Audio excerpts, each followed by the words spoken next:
Long simmering tension simply boiled over.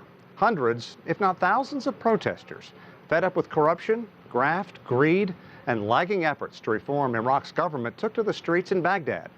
The angry crowd had been building for days before finally breaching concrete blast walls and storming into the secure Green Zone, an area that contains government buildings and international embassies in the capital. The government deployed more security forces to try to control the situation. Most of the demonstrators are supporters of Shiite cleric Muqtada al-Sadr, an influential leader who has been demanding Iraq's prime minister overhaul the government. Once inside the Green Zone, the legions of protesters forced their way into the parliament, smashing chairs and desks and generally ransacking the building.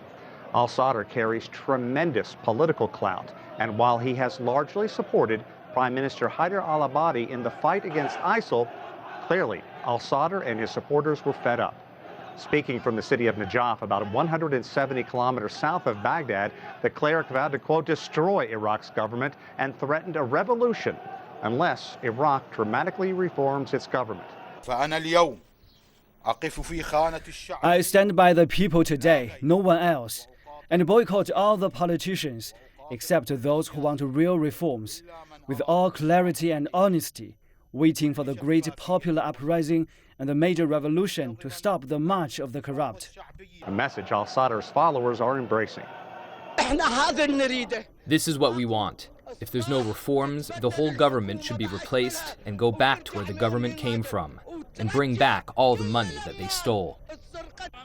The chaos comes just a couple of days after U.S. Vice President Joe Biden made a surprise visit to Iraq, chiefly to encourage more political unity and ask government leaders to take steps to address the growing economic crisis.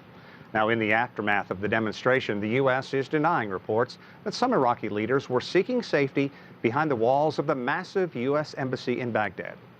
Callebs, CCTV in Washington.